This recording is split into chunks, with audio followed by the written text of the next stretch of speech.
বাংলাদেশ সচিবালয়ে সংস্কৃতি উপদেষ্টা মোস্তফা সরোয়ার ফারুকীকে প্রশ্ন করার ২৪ ঘন্টার পর ৩ জন সাংবাদিক টেলিভিশনে যারা কাজ করছেন তারা চাকরি হারিয়েছেন।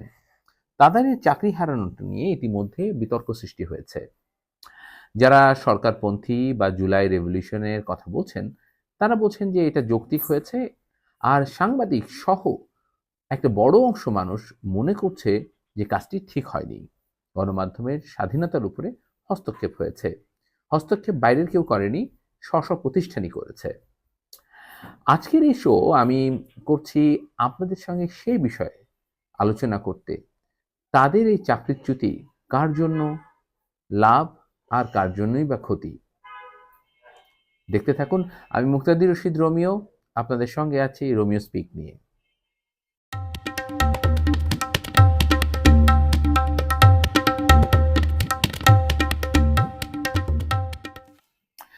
দর্শক, আপনাদের নিশ্চয়ই মনে আছে প্রখ্যাত ফটোগ্রাফার শহীদুল আলম ভাই জায়েদ ভাইকে ২০১৮ সালের আগস্ট মাসে গ্রেপ্তার করা হয়েছিল। ডিবি পুলিশের হেফাজতে উনি ছিলেন। তো ডিবি পুলিশের হেফাজতে যখন ছিলেন তখন আমি গিয়েছিলাম আমার খুবই বিশ্বস্ত বন্ধু গোলাম মর্তুজা অন্তুকে নিয়ে। ডিবি পুলিশে যখন আমরা যাই, আমাদের উদ্দেশ্য ছিল একটি, যে তাকে কেন গ্রেফতার করা হলো, সত্যিকার অর্থে তার উপরে কোনো নির্যাতন হয়েছে কিনা, তাকে কেন আটকের পরে তার অবস্থান সম্পর্কে আমাদেরকে জানানো হলো না, তাকে কেন এইভাবে বাসার ভেতর থেকে ডাকাতের মতো করে তুলে নিয়ে আসা হলো, এই বিষয়গুলো, এবং কারা তুলে নিয়ে আসলো। এর আগের দিন রাতেই যখন ওনাকে আটক করা হয়েছে, আমি তার মুক্তি চাই এবং তার মানে আটকের যে রাত তার পরের দিন ওনাকে কোর্টে প্রডিউস করা হয় এবং আমি তার মুক্তির জন্য ফেসবুকে লেখালেখি করা শুরু করি। তো আমার মনে আছে আমি যখন ডিবির সেই কর্মকর্তার রুমে গিয়েছিলাম, উনি আমাকে রীতিমতো চার্জ করলেন যে আমি কেন একজন সরকার বিরোধী, রাষ্ট্রবিরোধী লোকের পক্ষে অবস্থান নিয়ে তার মুক্তি চাইছি। আমি তাকে খুব স্পষ্ট করে বললাম, আপনারা শহীদুল আলমকে আটকের পরে আপনারা মূলত আমাদেরকে ভয় দেওয়ার যে চেষ্টা করেছেন, সে চেষ্টা কার্যকর হবে না, বরঞ্চ আমরা আরো শক্তিশালী হব এবং আপনাদের এটার জন্য একদিন পস্তাতে হবে। বলে রাখা ভালো যে কর্মকর্তা সেদিন আমাদেরকে শাসিয়েছিলেন, উনি এখন জেলে অবস্থান করছে।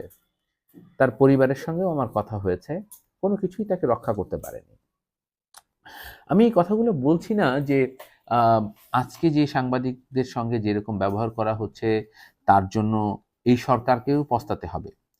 তবে যা করা হচ্ছে সেটা যৌক্তিক হয়নি। তার যে নজির আপনারা স্থাপন করছেন, যে নজির স্থাপিত হয়েছে, তা উভয়ই গণমাধ্যমের জন্য যেরকম খারাপ, একই সঙ্গে আমি বলবো বাংলাদেশের মতো একটি দেশে যেখানে সাংবাদিকতার স্বাধীনতা নিয়ে যথেষ্ট প্রশ্ন আছে, সেই প্রশ্নটাকে আরো শক্তিশালী করে দেওয়া হলো এবং সুযোগ করে দেওয়া হলো তাদের মুখকে, যারা আরাফাত, মোহাম্মদে আরাফাতের মতো যে ব্যক্তিগুলো ইউরোপ আমেরিকাতে বসে বাংলাদেশের বিরুদ্ধে ক্রমাগত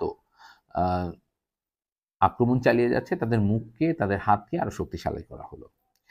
যেরকম শহীদুল আলম ভাইয়ের গ্রেফতারকে একেবারে মনে হয়েছিল পূর্ণাঙ্গভাবে স্রেফ ভণ্ডামি, আজকে এই ৩ জন সাংবাদিকের চাকরি চলে যাওয়া আমার কাছে ঠিক একই রকম মনে হয়েছে।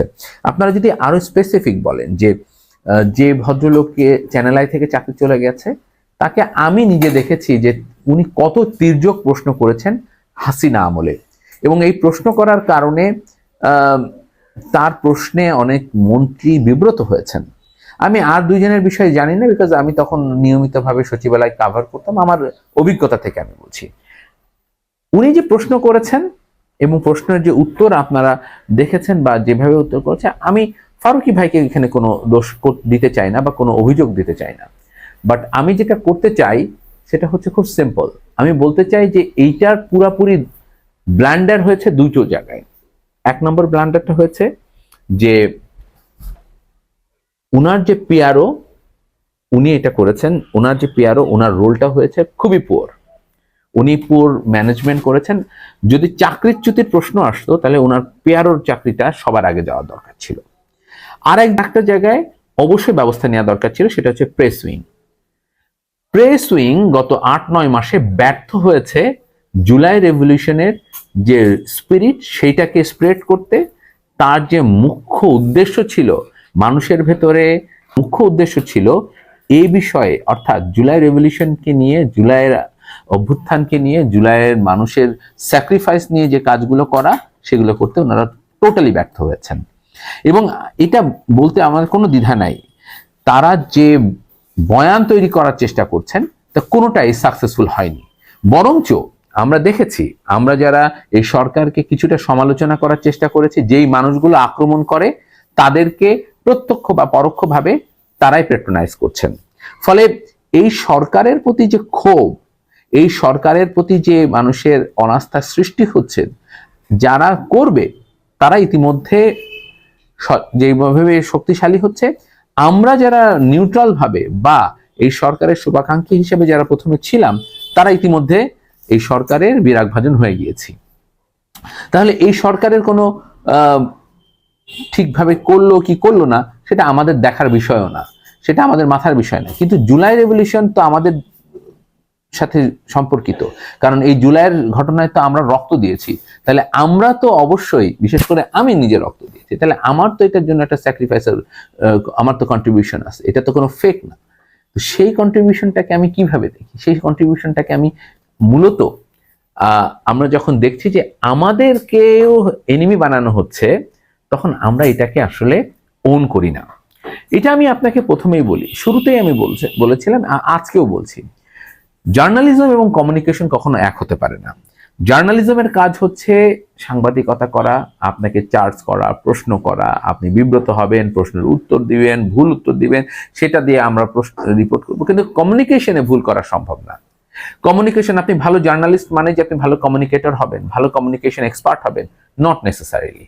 আমি প্রথমেই বলেছিলাম যে এইখানে কমিউনিকেটর হওয়ার জন্য বা ভালো কমিউনিকেশন স্পেশালিস্ট হওয়ার জন্য আশরাফ কায়সারের মতো লোক প্রয়োজন, ডক্টর জাহিদুর রহমানের মতো, যারা পয়েন্ট বা আর্গুমেন্ট মেক করতে পারে, পাবলিক এঙ্গেজমেন্ট যাদের আছে, যারা পাবলিক যে মানুষগুলো আপনাকে দেখতে পারে, চোখে দেখতে পারে যে আপনি একটা ক্রিটিক্যাল ভয়েস ছিলেন, আপনি এখন এই কথাগুলো বলছেন, আপনি ন্যারেটিভ করছেন।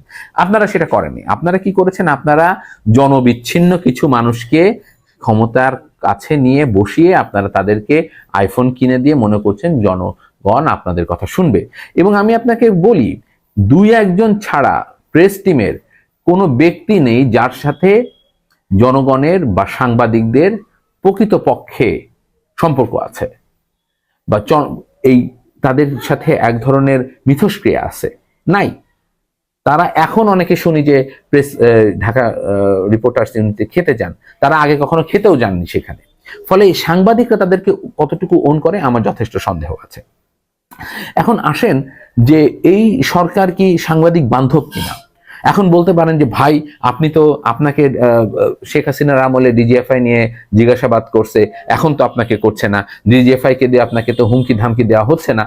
বা এটা কিছু মিন করে না ভাই, কারণ আমাকে ডিজিএফআই কি করছে, জিজ্ঞাসাবাদ করছে কি করে নাই, সেটা যারা জানার, যেভাবে জানার, যে কারণে জানার, সেগুলো তারা জানে। কিন্তু আপনি দৃশ্যত কি করছেন? আপনি দেখেন, আপনি একজন সাংবাদিক কাপলকে আপনারা আটক করে রেখেছেন বিনা বিচারে। আমি নিজেও ফারজানা রূপার সাংবাদিকতাকে কখনো পছন্দ করিনি, কোনোভাবে তার সাংবাদিকতাকে আমি সমর্থনও করিনি। কিন্তু বিনা বিচারে যখন তাকে আপনি রাখছেন, তখন আপনি তাকে ভিকটিম বানাচ্ছেন। এই ভিকটিম খুব সিম্পল ভিকটিম না, আপনি জার্নালিজমকে আটকে দিচ্ছেন। আমি মনে করি আজকে যে নজির তারা সৃষ্টি করেছেন তা জনগণের জন্য খুব একটা কল্যাণ বয়ে আনবে না, বরঞ্চ সেলফ সেন্সরশিপ শেখ হাসিনা আমলে যতটুকু ছিল সেটা আরো বেড়ে যাবে, সে আরো ভীত হয়ে যাবে।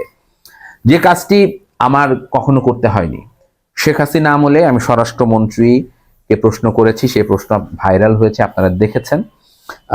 স্বরাষ্ট্রমন্ত্রী সব ইন্টেলিজেন্স প্রধানদের নিয়ে বসেছে, সেখানে প্রশ্ন করেছি, র্যাবকে নিয়ে প্রশ্ন করেছি, র্যাবের অবৈধ কাজকর্ম নিয়ে প্রশ্ন করেছি, এনটিএমসি নিয়ে প্রশ্ন করেছি।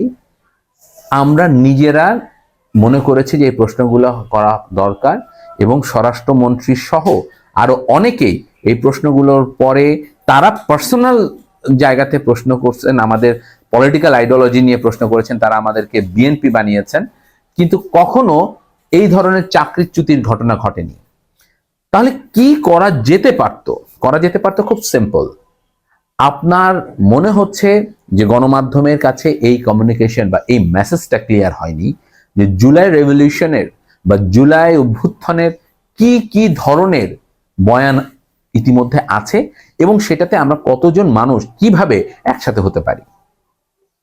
যারা এটাকে অ্যাগ্রি করছে না, কেন করছে না সেটাকে আপনি অ্যাড্রেস করেন, আর যারা করেছে তাদেরকে বলেন যে এই কাজটাই আমরা করেছি, এই জায়গাগুলোতে আমাদের একমত আমরা হতে পারি কিনা।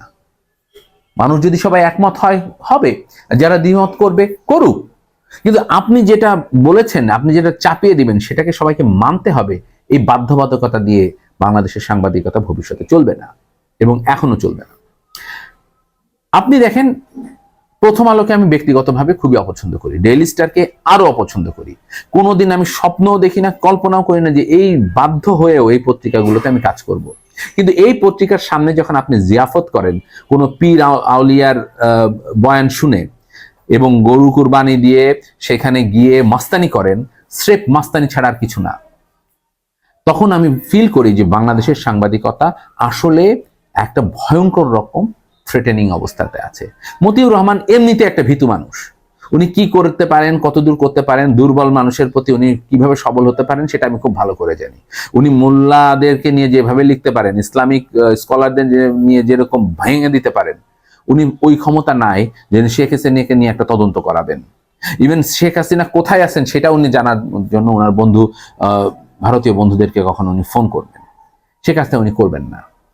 সো এইরকম যখন তার অবস্থান, আপনি তাকে চেঞ্জ করতে পারবেন না। কিন্তু যে ওনার ডিএনএর ভিতরে যে জিনিসগুলো আছে সেই জিনিসটা আপনি একদিনে চেঞ্জ করতে পারবেন। কিন্তু যেটা করতে পারবেন, আপনি ক্রাইসিস ম্যানেজমেন্ট করতে পারবেন, আপনি বুঝাইতে পারবেন আসলে কি একটা অবস্থা মধ্যে দিয়ে আমরা যাচ্ছি এবং সেখানে কার লাভ কার ক্ষতি সেই বিবেচনাটা আপনি আনতে পারবেন।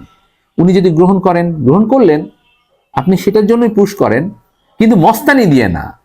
ওই লোক পাঠিয়ে ছবি, আমি আজকে সকালে টুইটারে দেখলাম যে একজন লিখেছে যে এই বিল্ডিং উড়িয়ে দেবে, প্রগতি টাওয়ার যেখানে প্রথম আলোর অফিস, এটা ভেঙে দিতে চান তারা।